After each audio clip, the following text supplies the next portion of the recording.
I would argue it will ultimately reap benefits for the entire North America. We've renewed our dependence, deepened our cooperation with our closest friends and allies, none closer than Mexico and Canada, to take on the biggest challenges facing the region and, quite frankly, the world. Because there can no longer be any question, none, in today's interconnected world. We cannot wall ourselves off from shared problems. We are stronger and better when we work together, the three of us. And together, we've made enormous progress since our last summit, from fighting COVID-19 and strengthening our ability to address public health threats, to investing in and building a 21st century workforce. At the top of our shared agenda today is keeping North America the most competitive, prosperous, and resilient economic region of the world. And the strength of our economic relationship among our nations not only supports good-paying jobs in all of our countries, but it generates tremendous growth. Now we're working to a future to strengthen our cooperation on supply chains and critical minerals so we can continue to accelerate in our efforts to build the technologies of tomorrow right here in North America.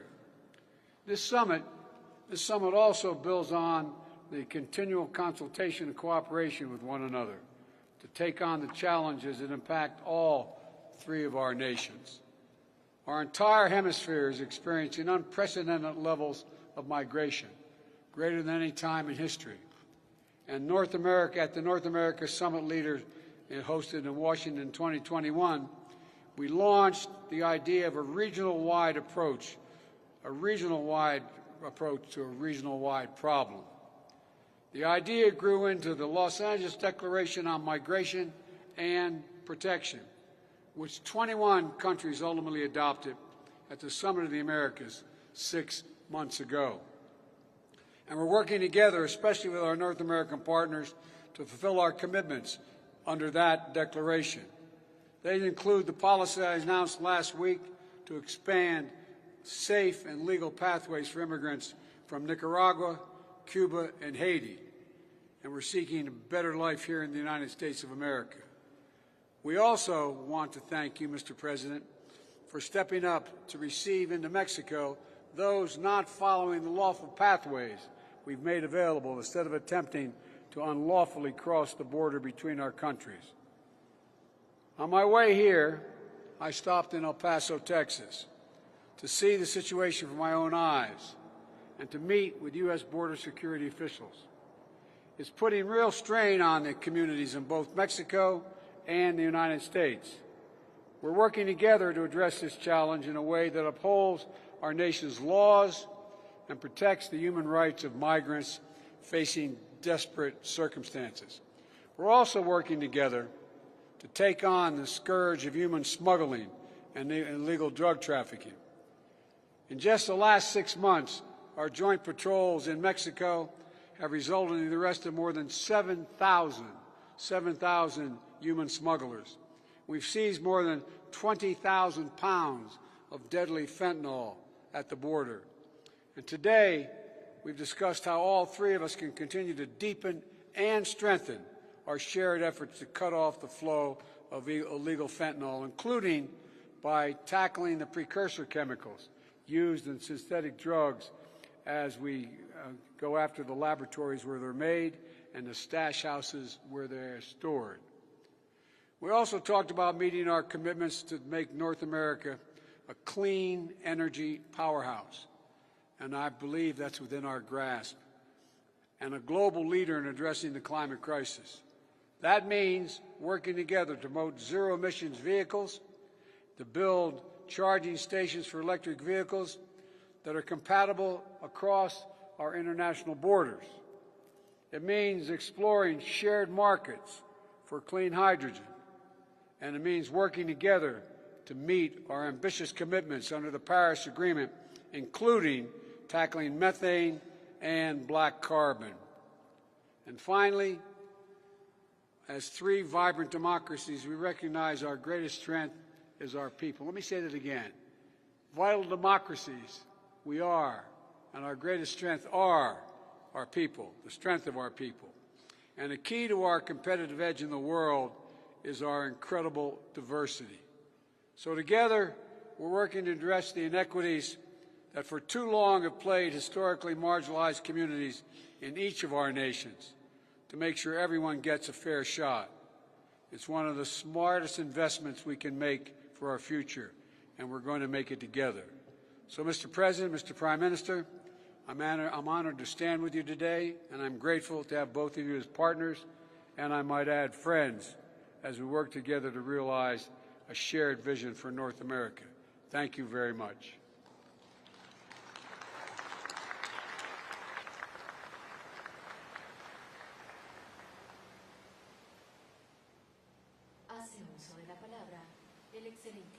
Let's give the floor to His Excellency, Prime Minister of Canada, Justin Trudeau. Bonjour, good afternoon, buenas tardes.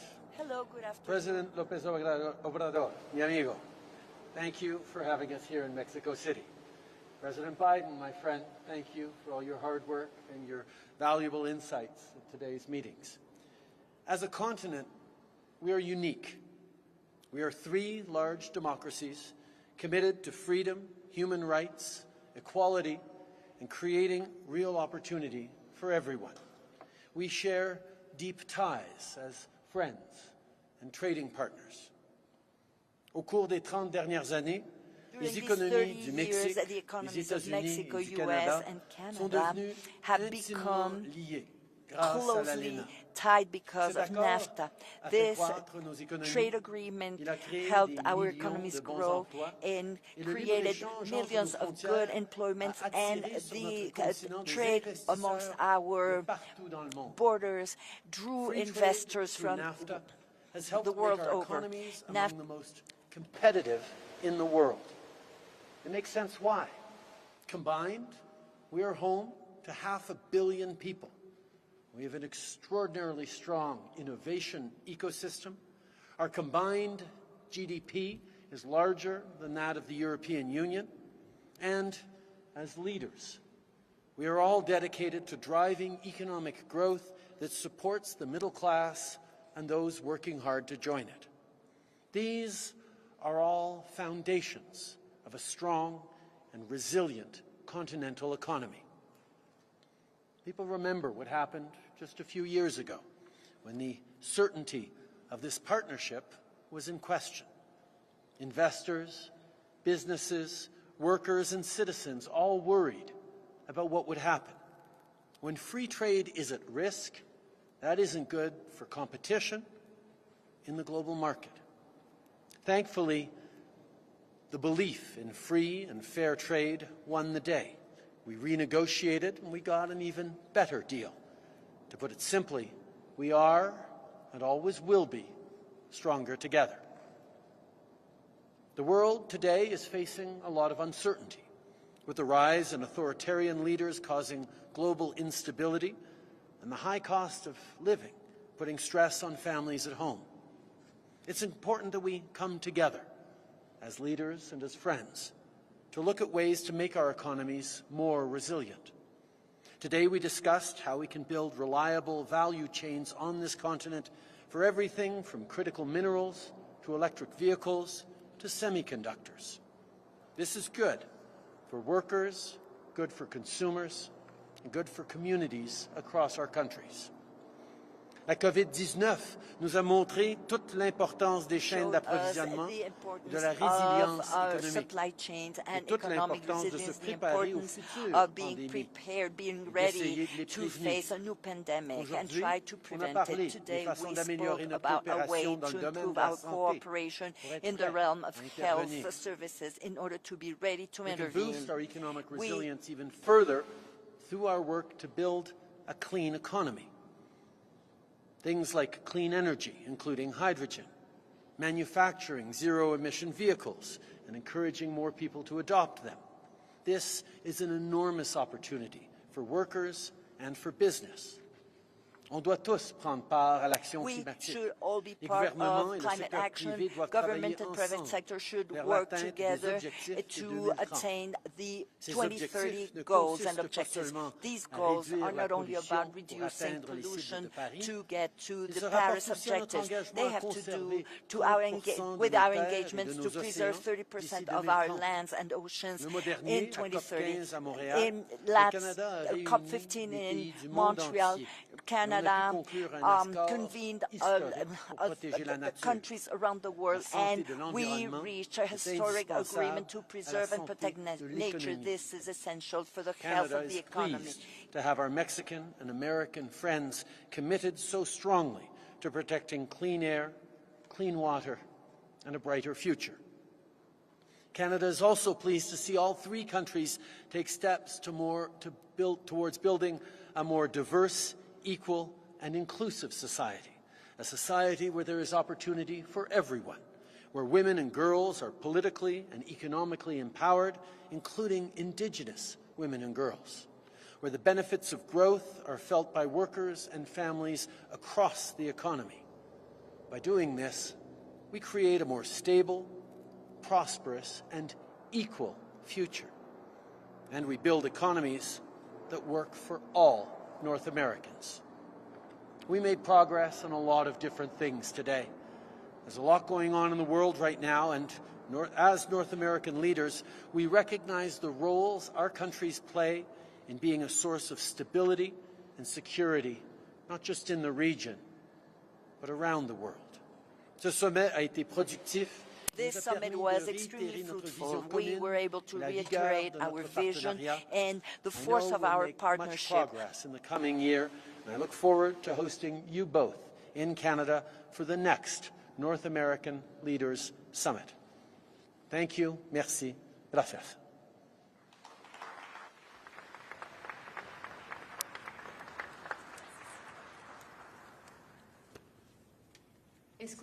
Now, let's give the floor to Mr. Andrés Manuel López Obrador, President of the United Mexican States.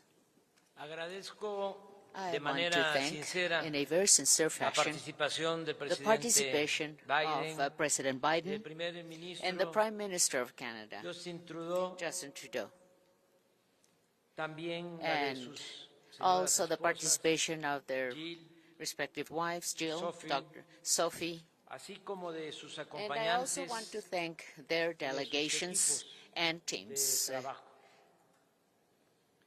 The mere fact of being here together today as good neighbors in this environment of respect to look for the well-being of our peoples in a joint manner is in itself a very important historic event, a true happening.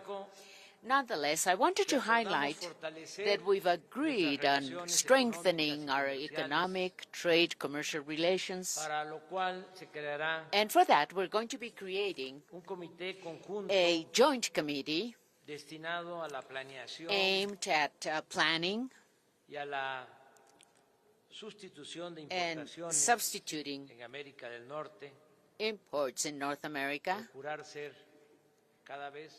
so that we may try to be increasingly self-sufficient in this part of the world and to turn development cooperation into a reality as well as the well-being of all the countries of our continent. We want that to be a reality. The United States, Canada, and Mexico will propose, each one of those countries will be proposing 4 members for the formation, for the creation of this task force, of this committee of 12 specialists that not only know this issue we are going to be working on, but they will also have our absolute trust to motivate, to persuade, and invite the business community, workers, public servants of all 3 governments, and to convince them about the importance, the transcendence of being united in North America and for us to be able to seek from here on this unity in everything we do throughout the American continent. On the part of Mexico, in this group, we are going to be represented by Foreign Minister Marcelo Ebrard, Rogelio Ramírez de la O, Finance Minister of Mexico, Raquel Buenrostro Sanchez, who is the Secretary of Economy, and Alfonso Romo Garza, who represents the business community. He's an independent businessman, Mr. Romo is. And we also discussed, as a priority issue,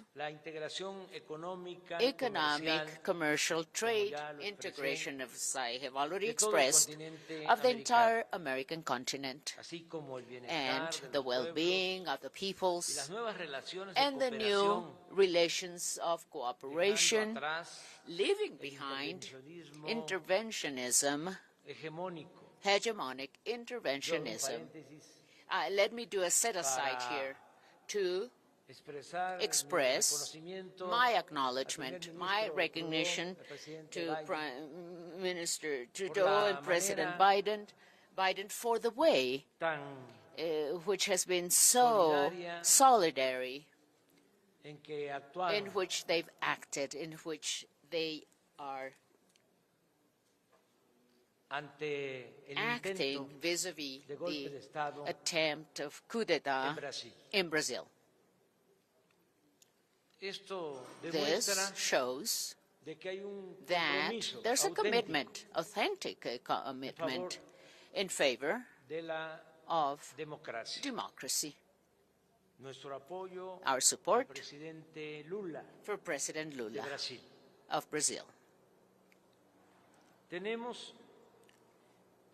We have to, together, we have to be able to accomplish all this.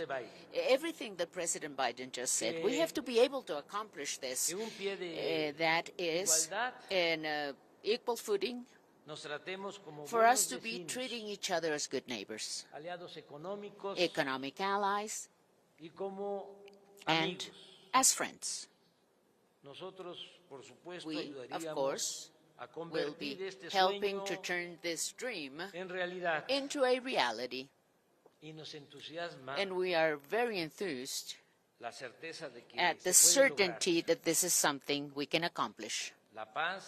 Peace is the result of justice. Social problems cannot be solved only with coercion measures. We should always attend to the scourge of violence and the migration phenomenon with an approach, humanitarian approach of opportunities for the well-being of everyone. People are good by nature. And it's circumstances that sometimes make it necessary for someone to take the path of antisocial behaviors. We have seen this in Mexico and also in our sister countries, the countries of Honduras and El Salvador, for instance. In our country, in Mexico, since corruption is not allowed and the budget is used for development and supporting the poorest sectors of our population, today we not only have jobs, employment, we have seen reductions in violence, we have less migration as well. And we've also tempered frustration, and what we can see is this flame which is alive. I'm talking about the flame of hope. Peace is the fruit, it is the result of justice. The Central American case is exceptional. Con muy pocos recursos, With just few resources, ayudando we a are helping productores de comunidades producers en Honduras y in El Salvador communities in Honduras and para que Salvador, siembren sus El tierras Salvador, so that they can cuenten grow their land, con so that they asesoría can grow their técnica, crops with sustento technical e ingresos assistance, básicos. support, and basic Y en los pueblos income. And in donde those estamos towns aplicando where we are applying estas acciones, those actions, en particular el particularly programa Sembrando Vida, program we call de jóvenes Sembrando construyendo Vida, el which futuro, means sowing life no and solo se ha youth reducido building la the future cantidad de program. personas que We've desean not just emigrar seen a reduction of hacia people Estados wanting to Unidos migrate to en the busca de United States, oportunidades de seeking trabajo y de opportunities mejores of condiciones de better vida, living para conditions and muchos jobs. jóvenes, But for many la young people of those delincuencia ha dejado countries, de ser la única crime has stopped being the sobrevivencia only y possibility de of salida adelante. survival and the only way El to tema move migratorio, forward in life. como The otros, migration issue, as many other fue issues, tratado con amplitud. as discussed in a very broad Se llegaron a fashion, importantes and we acuerdos reached important entre los agreements tres países among en the three beneficio countries for the de benefit nuestros pueblos. of our peoples. Como se podrá As constatar, como ustedes you will be able van to see, a saberlo, as you will also be able to a know, través de un through comunicado a conjunto communique, a joint communique that we have entregará that will be de provided to manera you inmediata. immediately. Por último, quiero agradecer Finally, I want to thank al primer ministro Prime Minister Trudeau Justin Trudeau por su extraordinario for his extraordinary y fraterno and programa fraternal program que consiste en that otorgar consists of visas temporales granting de trabajo temporary working visas a jornaleros. for laborers, workers. Este programa ya This program beneficia is already benefiting a 25,000 25,000 men and women, 25,000 25,000 Mexicans. Es un camino a This seguir, is a path to follow el de la that migración is ordenada. orderly migration. El primer ministro Prime Trudeau Minister Trudeau es un gran is aliado. a great ally of Mexico. Al presidente Biden, President Biden, mi agradecimiento I want to sincero thank you por sincerely mantener con México for una relación maintaining with Mexico a cooperación, relationship of cooperation, de amistad of friendship, sincera, sincere friendship, de sir, respeto of respect a nuestros paisanos for our fellow que men viven y trabajan who live and honradamente work en in Estados a very Unidos honest fashion y que in no the son United States, acosados who are not harassed, ni padecen de redadas they're not suffering como rapes, sucedía as it lamentablemente en unfortunately otros tiempos. it used to happen in Ya the lo hemos past. dicho y lo We have repito said ahora. this and I repeat it today. I insist on this. Usted You, es el President Biden, primer presidente you are de the Estados first Unidos president of en the mucho United tiempo States in a very long que time no ha that construido has not built ni un metro, not even 1 de meter of wall. y eso And that, se lo agradecemos. we thank you for that, sir. Aunque no les Although guste some might not los like it, although conservadores. the conservatives don't like it, De manera especial, in a very special manner, quiero dejar de I also manifiesto want que to le he solicitado say that I have requested in a very respectful manner, President Biden, I have requested on insisting, and I know that un asunto this is not sencillo, a simple pero issue or matter, justo. but it's a fair and very just matter. And that's why I'm proposing it. That's why I'm mentioning this. And also because I fully trust President He Biden. pedido que I've insista ante el asked Congreso President de Estados Biden Unidos to insist para before the regularizar U.S. la Congress situación to migratoria regularize the migration millones de situations mexicanos of que llevan millions of años Mexicans who have been viviendo, in the trabajando, States, working, living in the contribuyendo United States, con el and desarrollo contributing to the de esa development gran of nación that great que nation, es Estados Unidos. which is the United States of America. He reafirmado que el I have presidente Biden reaffirmed that President es un Biden hombre con is a convicciones. man with convictions. who maintains principles, ideals to guarantee, to ensure, as many others, men, women, in the United States and throughout the world.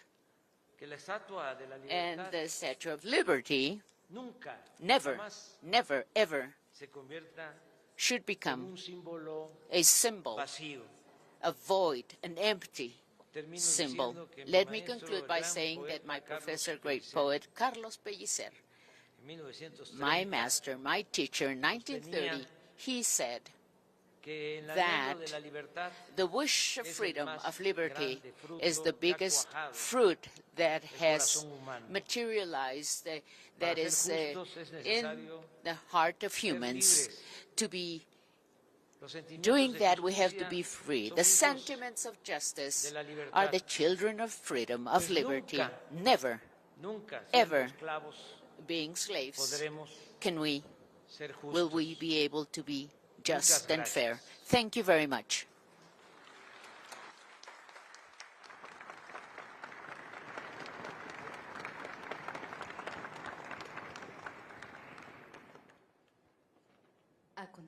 Now, let's begin a Q&A session. Ladies and gentlemen, and the U.S.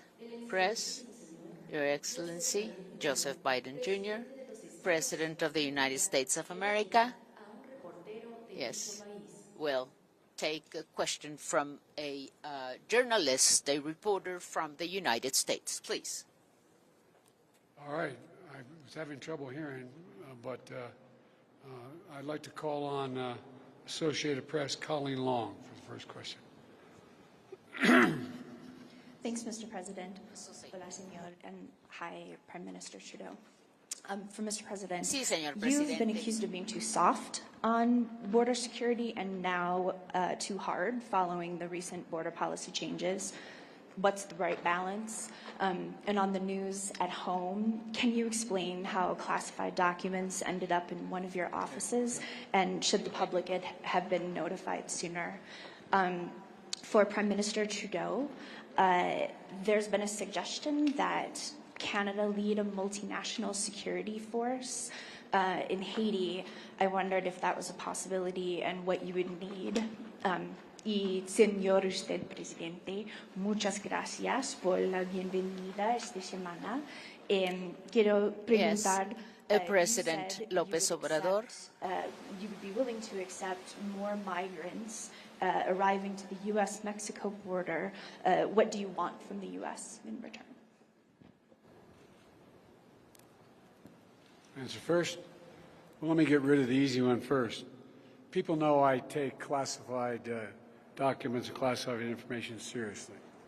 When my lawyers were clearing out my office at the University of Pennsylvania, they set up an office for me, secure office in the Capitol. When the 4 years after being vice president, I was a professor at Penn. They found some documents in a box in a locked cabinet, or at least a closet. And as soon as they did, they realized there were several classified documents in that box. And they did what they should have done. They immediately called the archives, turned them over to the archives, and I was briefed about this discovery and surprised to learn that there were any government records that were taken there to that office.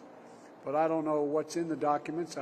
My lawyers have not suggested I ask what documents they were.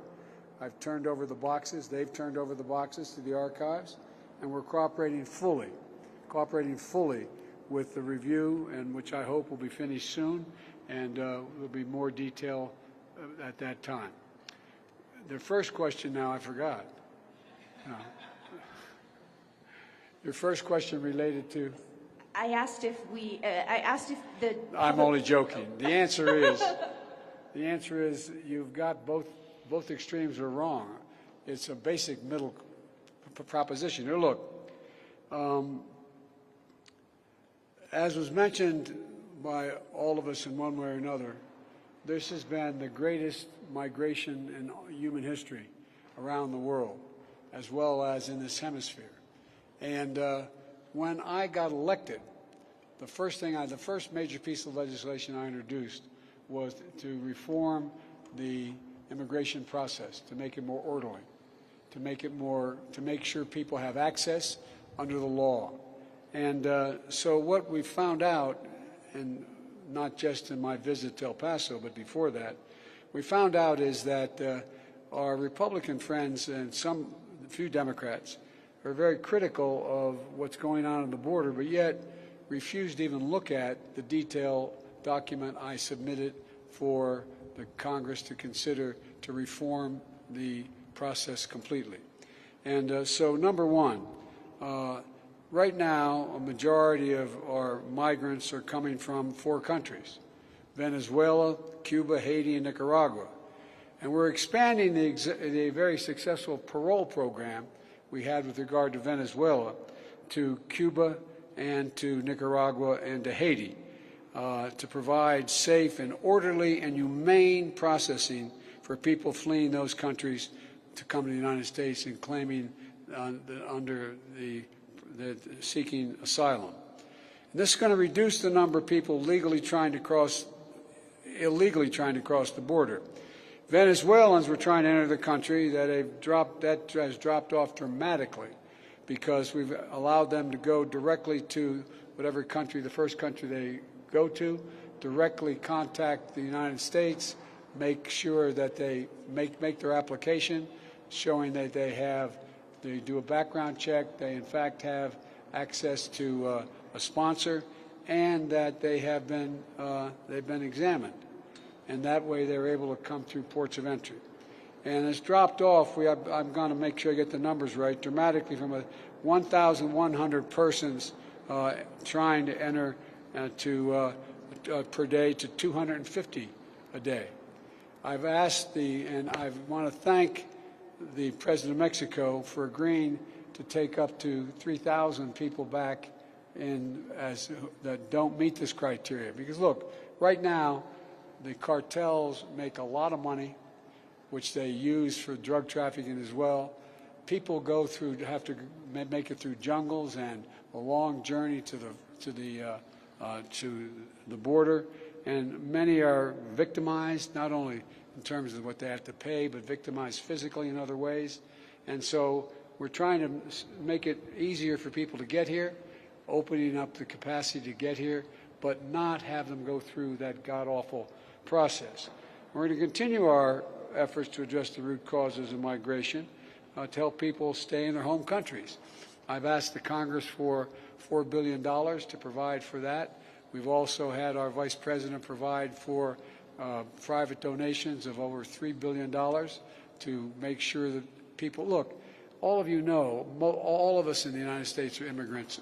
Mine go all the way back to the Irish famine, but the point is all of us have been immigrants. And one of the things that comes across fairly clearly is it's not like people sit in their home, city, county, town, and say, I got a great idea.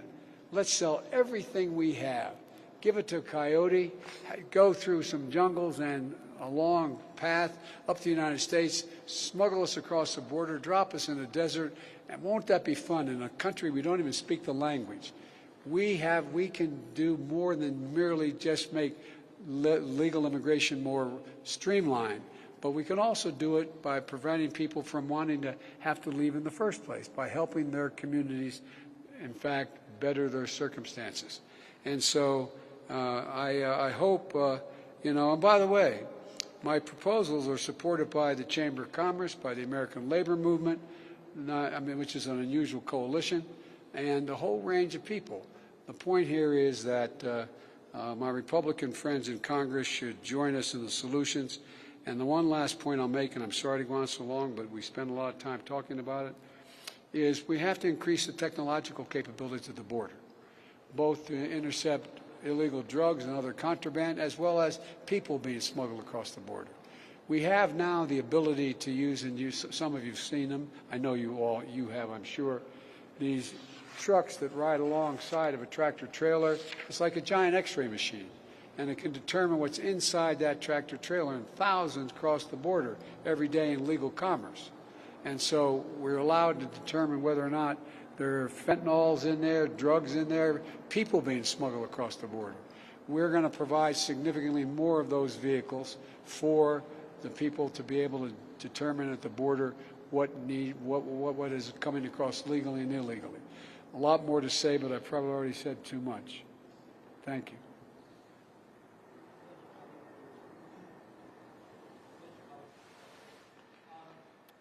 Por parte de la prensa de Canadá, preguntará David Cochrane de CBC. David Cochrane, al CBC, excelentísimo señor from Canada, Justin Trudeau, will primer ministro de Canadá.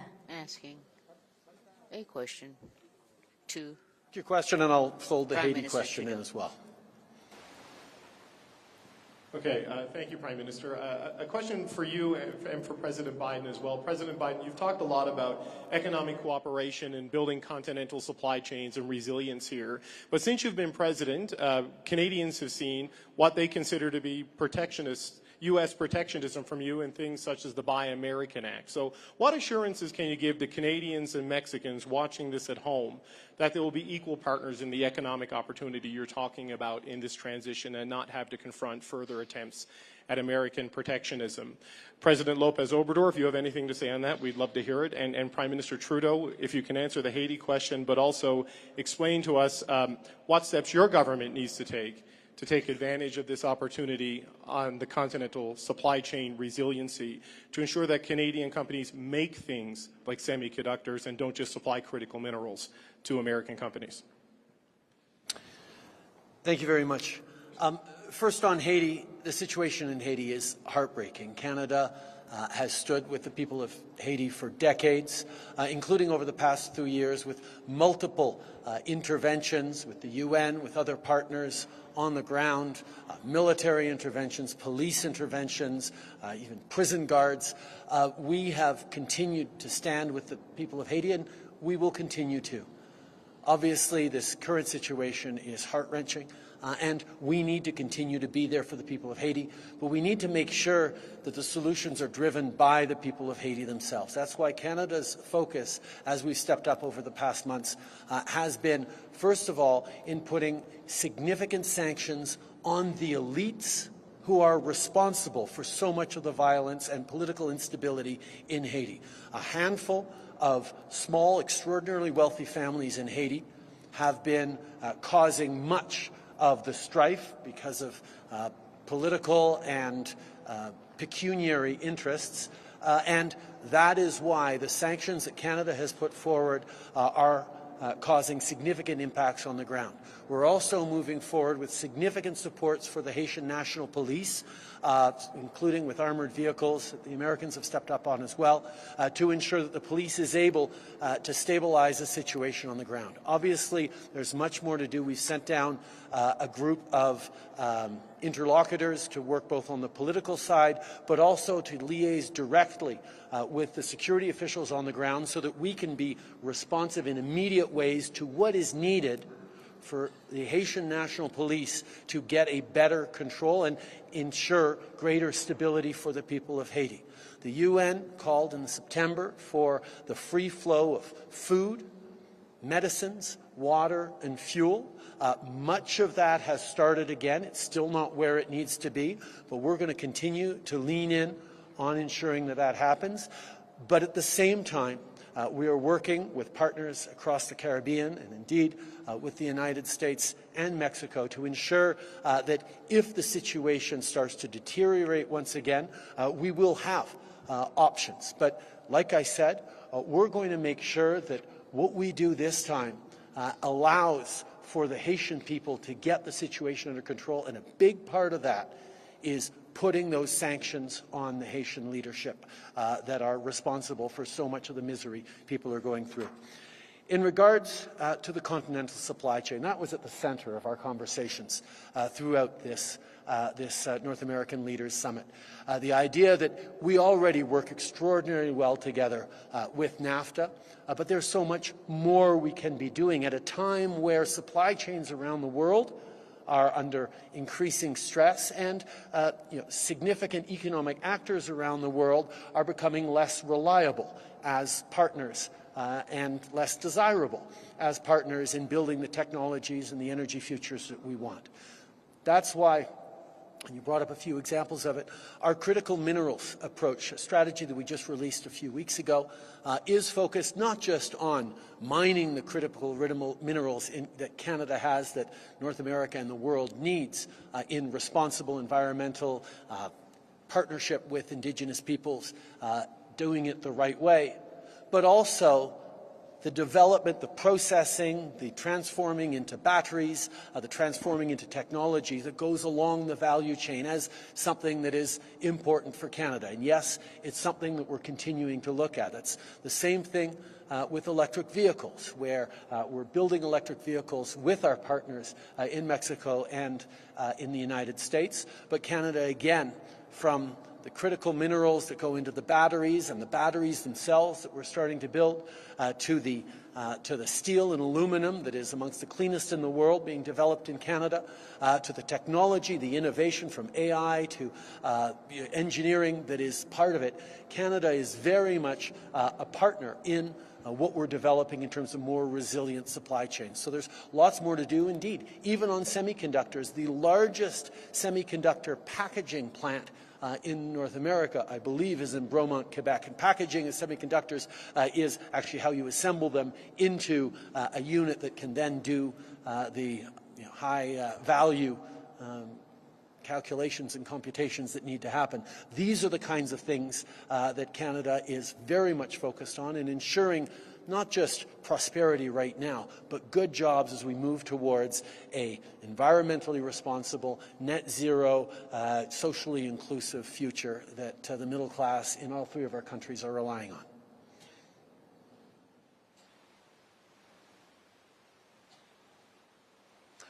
Oui, brièvement en français. Sur Haiti, in French, in regard to Haiti, Canada has always been there to help the Haitian people, and we are working with our partners in the region to guarantee better solutions for the Haitian people. We have laid sanctions against the elites. We are helping the national police in Haiti. We have had good exchanges, good dialogues with our partners in the U.S. and Caribbean countries to guarantee that we will be able to preserve, to have the people of Haiti at the center of the solutions in regard to the economic integration and the competitiveness in North America, be it electric vehicles, be it critical minerals, strategy minerals, and the ones we're going to develop to produce the necessary technologies, or in regard to any other technologies, in order to work together, because we know that North America can offer many solutions, great competitiveness to the rest of the world, and we are a true force to reckon with in our continent. Por parte de la prensa de México, preguntará Sara Pablo de Grupo Fórmula. Sara Pablo of the Formula Group will pose a question to the constitutional president of the United Mexican States. Yes, good afternoon, presidents, prime minister, and we have a few questions for President Biden. I know that recently you announced the United States will be receiving citizens from Venezuela, Haiti, Cuba, and Nicaragua. What is the time frame, and are you thinking of expanding the number of people you will be receiving? And is this some other nations could be included?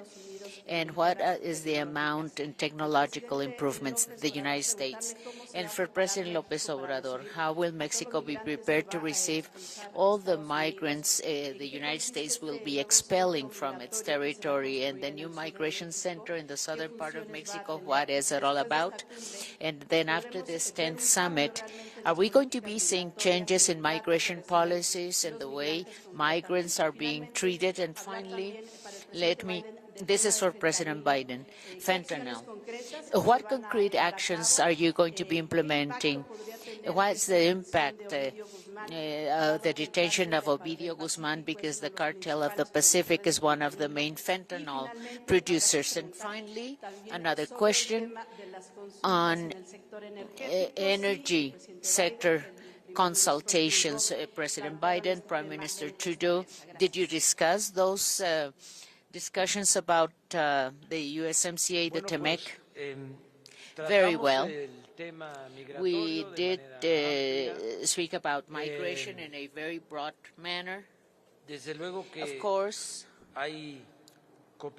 there is cooperation with the U.S. administration, and at the same time, we have the commitment to protect migrants. What President Biden has proposed is absolutely true. If migrants cross our country, and in some cases they also go through other countries in Latin America to arrive in the United States, migrants are facing so many risks when they do that. Starting with the fact that they are victims of the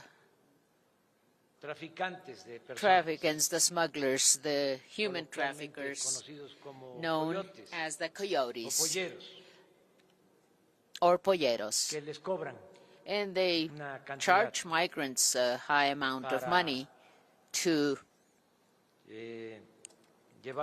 take them northbound.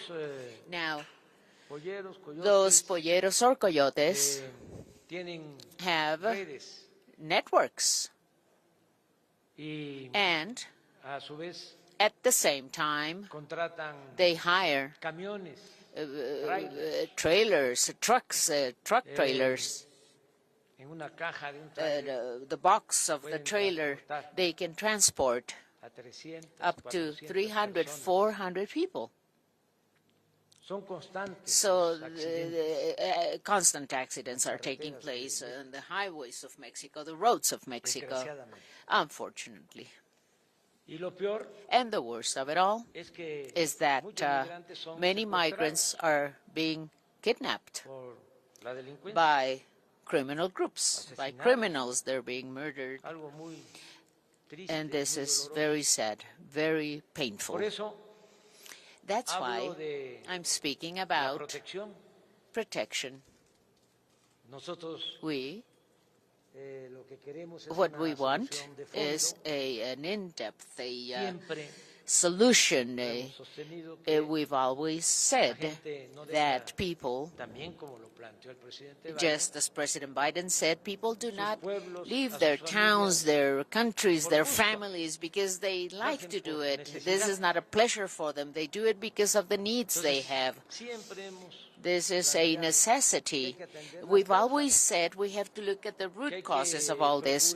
We have to try for people to be able to work and be happy where they were born, where their relatives, their customs, their traditions, their cultures are. And we need to invest for that. We need to invest in development of the countries with more inequality and poverty. Because migration has to be an optional thing, not a forced situation. However, in the meantime, because we're of course doing everything we can to accomplish this, Mexico, with just a few resources, is helping. I have already mentioned that. We are working with communities in El Salvador and Honduras. We're going to be starting this in Guatemala and Belize as well. However, we do need to promote development even more and well-being to ensure, guarantee opportunities for those that are forced to migrate and leave their communities. We are not thinking of building any center in the southeastern part of Mexico, any migration center. We're not thinking of that.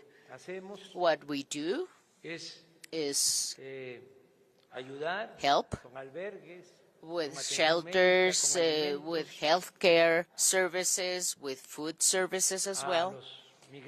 That's the way we help migrants. And we do celebrate the fact that the U.S. administration has made the decision, rather, to have an orderly migration flow. In the case, for instance, of our Venezuelan brothers and sisters, and I understand that this plan will also be extended, will be expanded to benefit other migrants, other countries. We know for sure that since the announcement was made, saying that those permits, humanitarian visas, were going to be granted, in the case, for instance, of the Venezuelan population, we've seen a decrease in migration flows. People crossing Mexico to migrate. This has been a considerable reduction because this was announced in the United States, and this was made public everywhere, saying that 24,000 humanitarian visas or permits were going to be granted, and that the formalities had to be covered, the paperwork, although there are some requirements that have to be met. People decided to do it. So what happened was that a new path has been opened. It didn't exist before. Everything was arriving in the United States, risking everything, risking people's lives, of course, at the risk of their own lives. Now that this mechanism has been approved, people can file their own request, and this might take time. However, there's hope. A hope that this purpose is going to be accomplished, the purpose of going to the United States to work, to live. We celebrate this. And we think that, I insist, what Canada is doing is also the right thing to do. And I was talking about our own experience as well. And you can look at data. It's there for you to look at. Because of circumstances in the past, migration corresponded to the sister countries of Central America.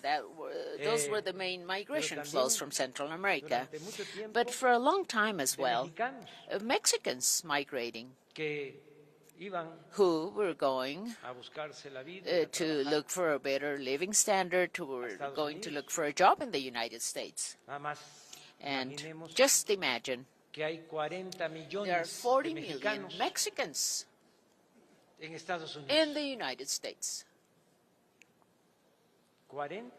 40 million who were born here in Mexico, or they're the children of people who were born in Mexico. Now, what have we been able to accomplish?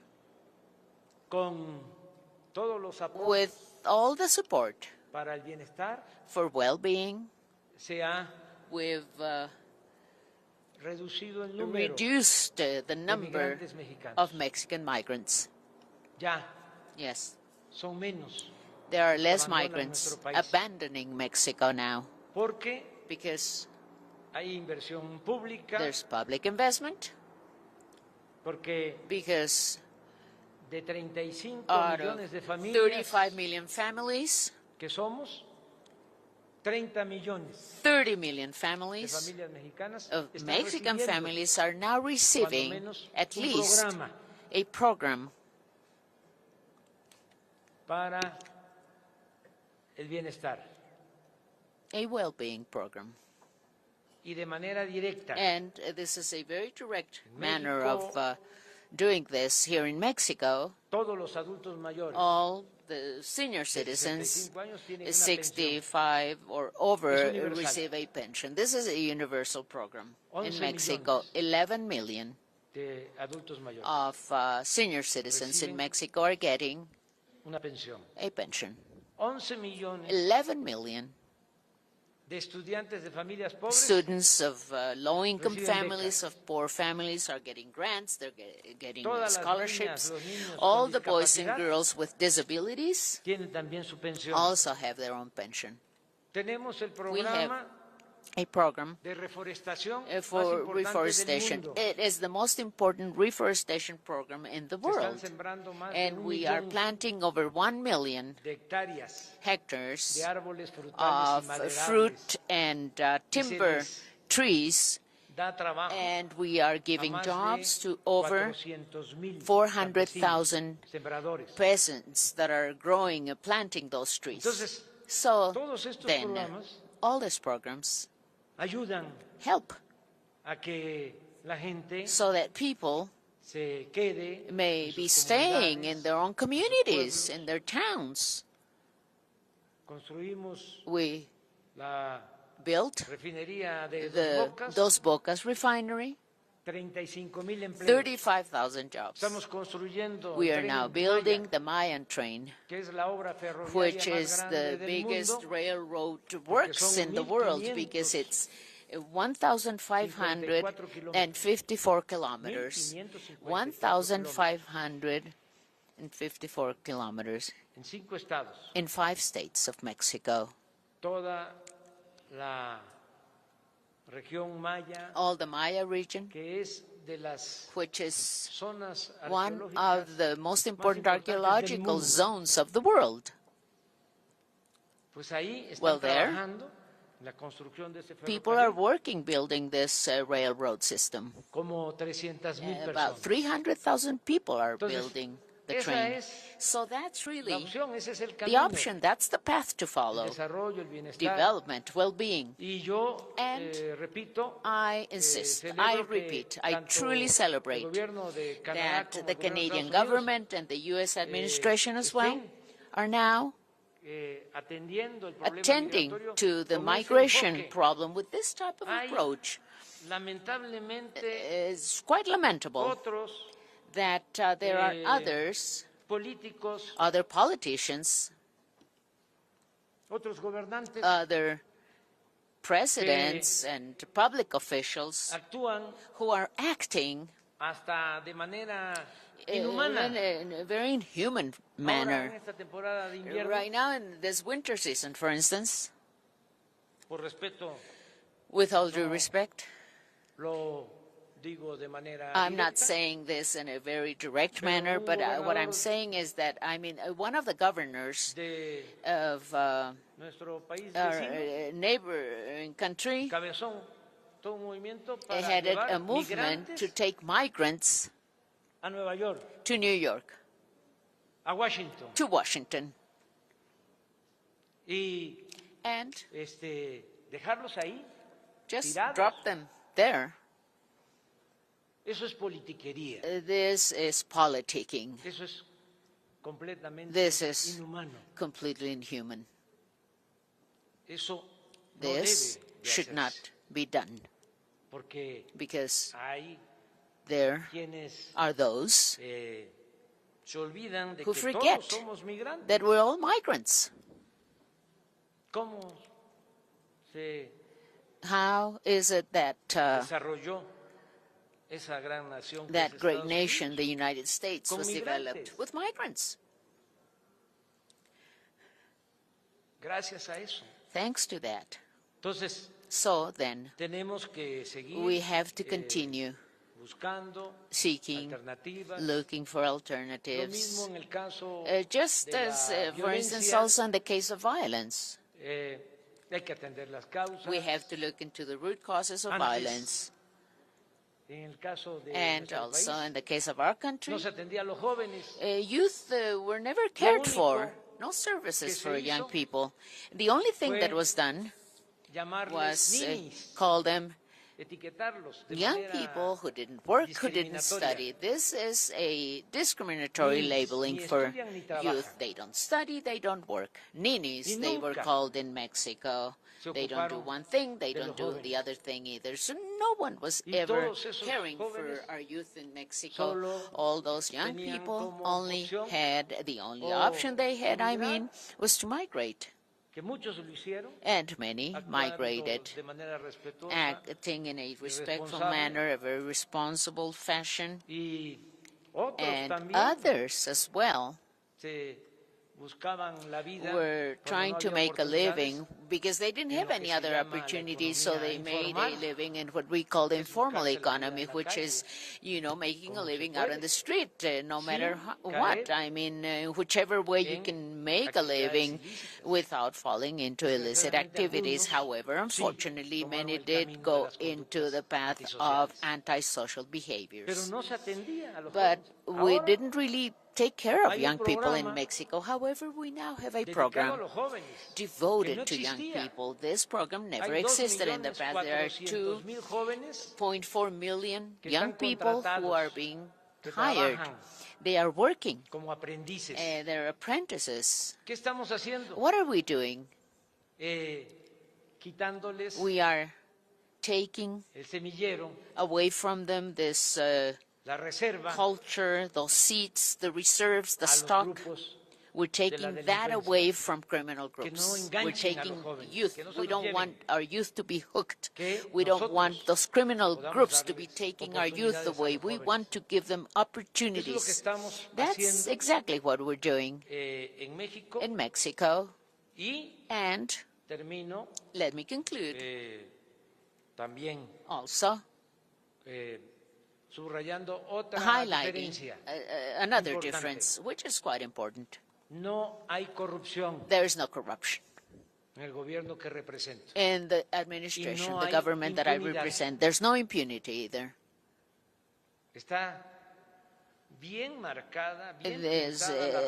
We have painted this line that it is very clear. Is one thing and the authority is a different thing. There's no criminal association or partnership as before. Yes, we're even ashamed to mention this, to mention that those who were in charge of guaranteeing or ensuring public security were at the service, in the past, were at the service of criminal organizations. This doesn't happen in Mexico anymore.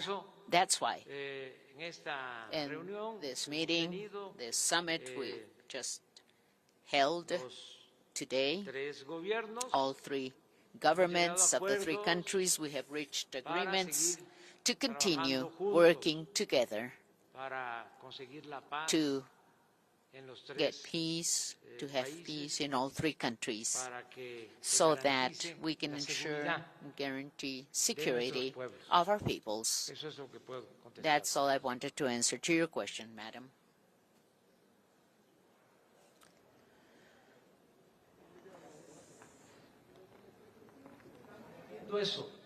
Yes, we are doing that.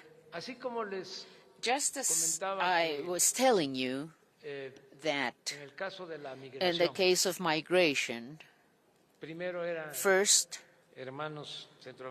there were brothers and sisters from Central America and also from Mexico, but now in recent times, a lot of migrants from Venezuela, from Nicaragua, Colombia, Ecuador.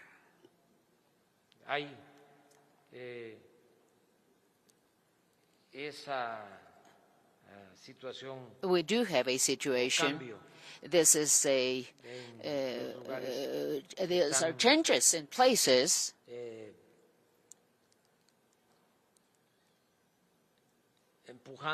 where we're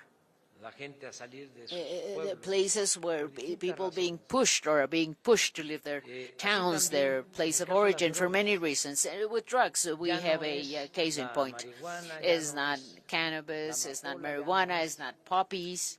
poppy. solo la It's cocaína. not only cocaine Ahora es either. el Now fentanilo. we have fentanyl Y los químicos, and chemicals, que son which are de lo más some of the peligrosos, most dangerous nocivos, type of substance dañinos, and very harmful for porque people because causan muchas muertes. they are causing so many deaths. Entonces, So then, estamos trabajando we're en eso working on this de manera in organizada. En el caso an de organized México, manner. In the case of Mexico, esto nos llevó this led us a to que todos los puertos y las aduanas make all the ports and the ya customs estén offices por las Fuerzas to Armadas. be controlled by the armed forces in Todas las Mexico. aduanas All marítimas, the sea porque el customs fentanilo office, because otros fentanyl químicos and other vienen de chemicals Asia.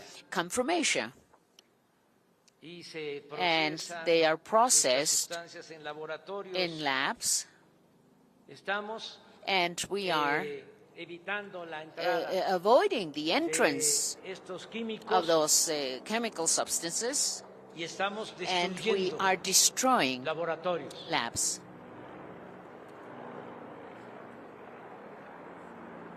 La Secretaría The de Marina Navy es la encargada Secretariat is in charge manejar los puertos of y las managing aduanas ports and marítimas. customs, sea Por ejemplo, customs offices. mucho For instance, we had so de much químicos trafficking of en chemicals in the port of Manzanillo en Lázaro and Cárdenas also in Lázaro Cárdenas.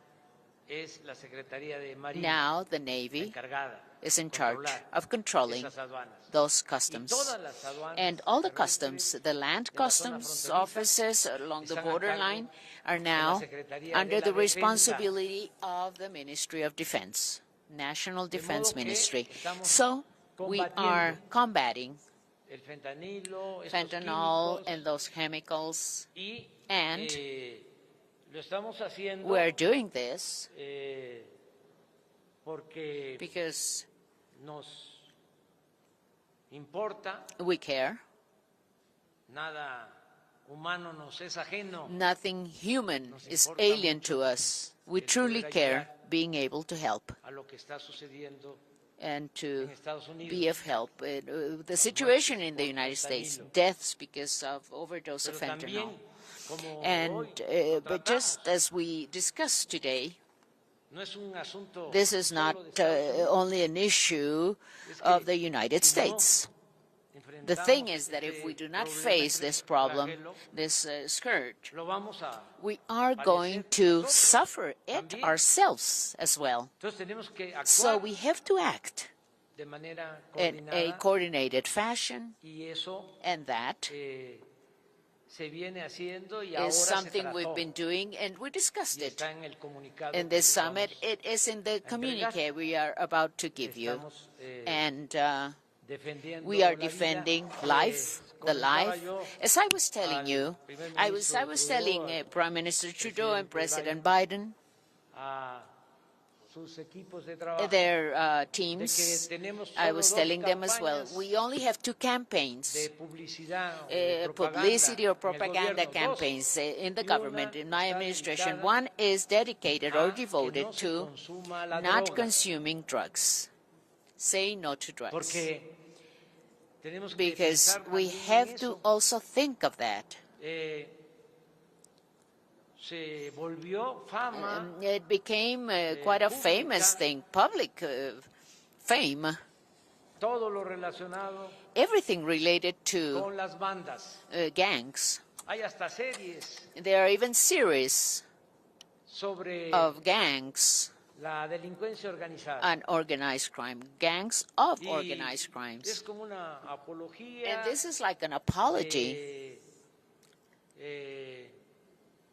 lo of deseable that which is desirable, porque son because residencias there are residences, aparecen en las very series, rich homes in those casas series, lujosísimas, very luxurious carros últimos modelos, homes, and the cars, mujeres, hombres, men and guapos, women, all very good looking, very handsome men and women, well-dressed, with jewelry all over the place, with a lot of power. And they pick up the phone and they call the head of the police force, head of the military, or even a president of a country. And that's what's being disseminated all over. But we have seen a series on the damage caused by fentanyl, how in 6 months the life of a young person is destroyed, and what those doses contain. They have muriatic acid. Do people inform about the situation? Do people let other people know about this? No, of course not. So we are going to be launching an information campaign.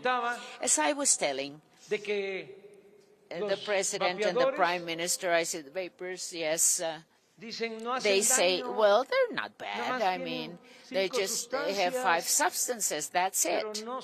But they're not bad.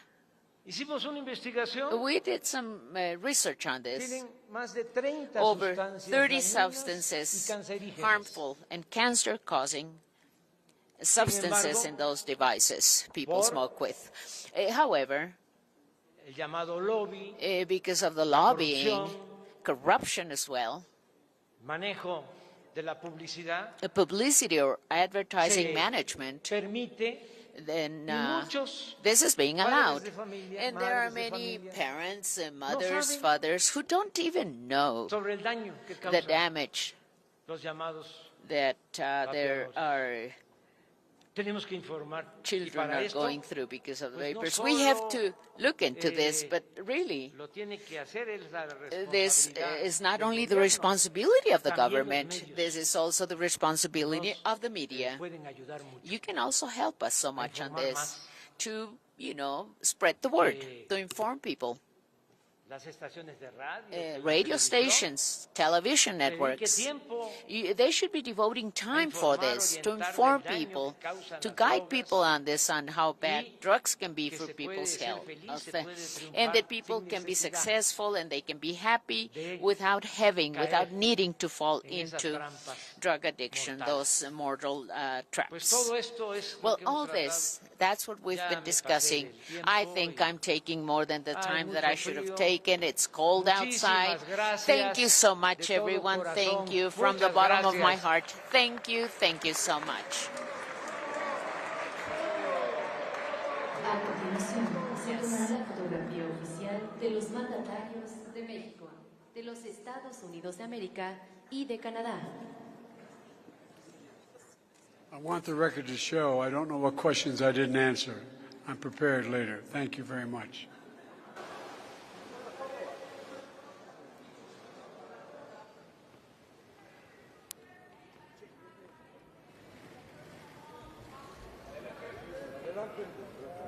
Down the front. Down the front.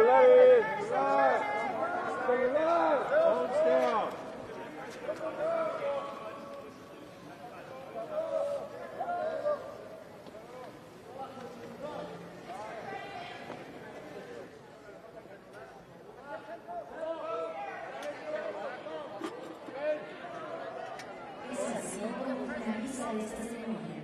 Que tengan todos muy buenas tardes. Thank you very much. We conclude this press conference. Thank you and have a wonderful afternoon.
Jorge Flores. George.